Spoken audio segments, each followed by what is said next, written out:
welcome to my channel. My name is Siobhan. Today I am sharing with you how to make some DIY dashboards, not dashboard, bookmarks for your planner or your notebook, your Bible, journal, anything you want to use a bookmark for, or a regular book. So these are some of the examples that I've made in the past. These are cardstock papers. I just layered them for just like a cuter look. I've glued something on the back of this one. So basically what you'll need is just any type of cardstock paper of your choice. And if you choose to layer it, you can do that. If you want to add a quote, type up a quote maybe on Canva or Word, print it out, stick it on there just to give it some type of unique personality.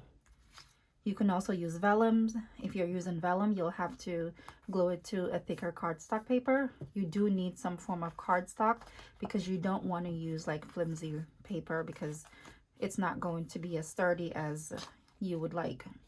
In addition to making it sturdy, you can opt to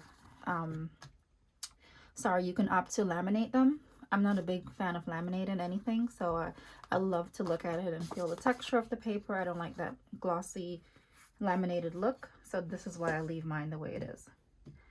So in addition to cardstock paper of your choice, you will need something to cut. You can use scissors. If you don't have a cutter, grab some regular scissors. You will need glue stick if you want to use glue stick, or tape runner, double-sided tape. This is very thin. This is perfect for crafting and paper crafts. You will need a single hole punch, very important. And then you will need ribbon. Any kind of ribbon that you have, except for ribbons that are like this one. Let me see. So I tried to make a bookmark with this kind of lace. This is a lace actually. This one doesn't really work because it doesn't really stick up too much.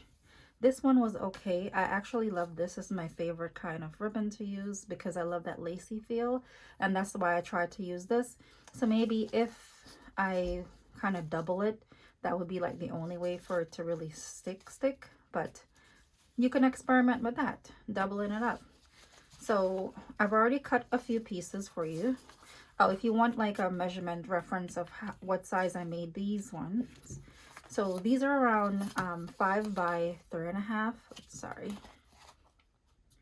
So this is almost 6 inches, I'm sorry, by 3.5. And then this little card on the back, this is a greeting card. It came with some envelopes. I think I purchased it from either Home Goods or something like that. This one is around 6 inches by 3.5. So relatively 3 by 6. I think this is like the perfect size. Based on whatever planner you're using, you can measure to see how you want yours to fit in your planner. Just for reference, this is an A5 size, and this is how it fits. I don't want mine to be too big. Unless you want to have a big bookmark the size of your insert or your book pages, you can do that. The sizes, I'm not going to tell you what size to use because that's something you'll figure out on your own based on your needs. So today we're going to do these two. We're going to make, oh, you can also use if you have old dashboards, because this was a dashboard in my planner. This was a clip art from a shop on Etsy. I'm going to look up this purchase and see if I can link it below. And I just printed it out and just cut it down. This was vellum from Royal Planner Shop. I'll link her below. And then these are just random cardstock paper. This is a dashboard from Peach Palm. If I wanted to use this, I could simply just trim it down and then punch a hole and tie the ribbon. This is pretty simple. You will have your size that you need. These are just some random things I picked out of my scrap box. So I have this cardstock here with the leopard. I'm going to layer it with this. And I think I want to add a quote to it. This would actually be really cute. I could just make this into one. Yeah, I think I really love this. So one thing I like to do with my dashboards, we're going to make one today. New plan. So I like to round the corners. So this is from Amazon. It is in my Amazon shop, my affiliate link. So you can check it out and purchase it. So you can use it to corner your dashboards if that's what you want, or you can corner the pages in your planner or your notebook. But I like the corner look. Let's just give it a softer look. just my personal preference.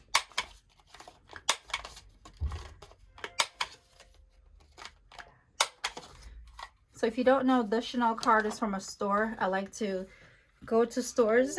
When I go into a store, I'll take some perfume sample cards. And this is from my shop. This, you can download this. I could even put this here. So the possibilities, you can pretty much make anything you want. So this is my 3-layer. You don't have to do 3-layer if you don't want. This is my personal preference. So I take them down.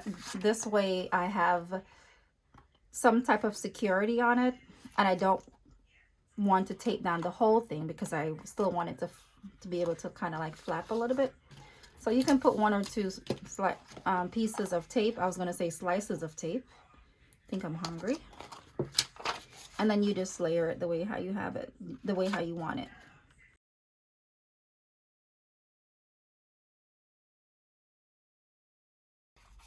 I'm only using 2 because I want to have 2. You can put 1 if you want. And you can also use the other kind of tape, which is this tape. That's something you can use on your own. So depending on the ribbon that you're going to use, I have a couple options. I can use this one, which will kind of go perfectly. This is from a gift that I gave my mother-in-law over the holidays. I like the ribbon so much, and she gave me the ribbon because I like to collect and hoard things. Or we can do pink. I don't know which one looks better. I feel like I have so many of these, but actually this is the only one I think looks really nice with it. And I could probably layer it with this. So let's try to layer it. So this is a pre-cut size, and this size is around, this is almost 10 inches. I only cut it this long to give myself extra room when I'm folding, because I feel that you can always trim it, but if you cut it too short, you're kind of out of luck. Oh, and then I'm going to figure out where halfway is down this, so I can cut it like directly in halfway. So this is around almost 3.5. So this could be like 1.75, 1 3/4 way. So I know the hole is supposed to be somewhere around there. You don't want to put it too close to the top because you'll rip it off. If you do rip it off, what you can do, because the ribbon will hide it, this has been through a lot. I use some tape and put it here. You can run a strip of washi tape or regular clear Scotch tape, and then when you put the ribbon, it kind of hides it. It doesn't really show. So I'm going to punch this below, and because the ribbon is so thick, I want a little bit of a bigger hole to be able to wrap it through. I'm doing this because I've had my troubles in the past trying to put the thick ribbon through a small hole. All right, so that's my hole. Not the cutest, but that's what we're working with. And then this is my ribbon here. I'm just going to measure it to this one, and then I'm going to cut it. All right, so we want to put this one on top of this.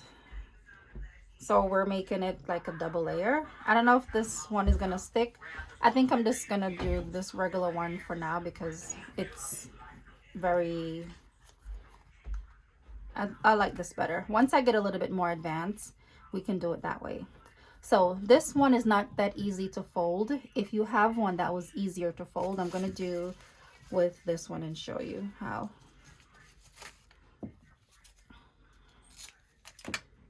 So if we were doing something that's light like this, you would just stick the ribbon in from the front, and then you create a hole in the back,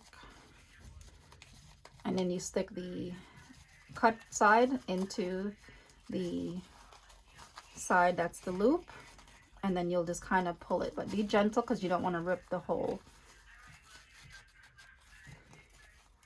And then it's kind of like just tugging at it and just changing the ribbon around, moving it around to kind of get a very neat look. So this is how it would look, something like this. But this ribbon is very stiff. I don't really like it too much. And then it will stay something like this. and then you could just trim it off. Trim it on an angle.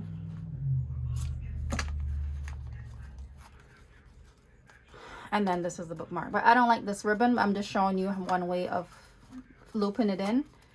But because I already have experience with this one and it's very thick, I just do it this way. I just stick it through the hole because it's simpler that way and it's less pressure on me trying to tighten it. You can see how hard it is to get through. Put it halfway, and then from the back I knot it.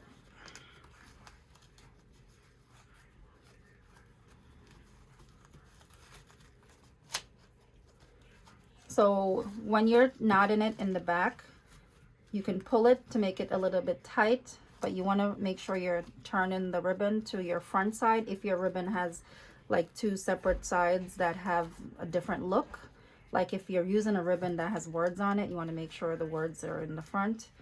And then you just make sure you kind of move the ribbon around so it is positioned correctly.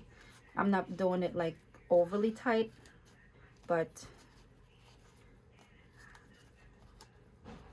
all right, so this is the tie, and then I'm just going to just cut it.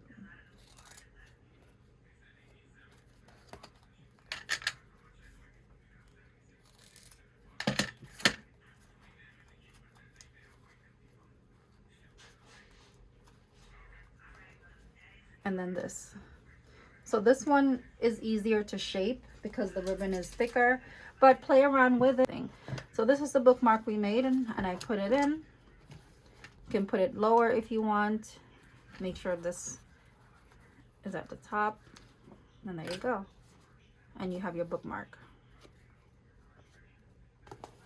So that's how I made these little bookmarks for my planner. I hope this was kind of easy. I don't like explaining how I do things because I cut a lot of corners and I actually learn as I go along. So that's the best way to learn, is just trying. So thank you for watching. I hope you enjoyed this video.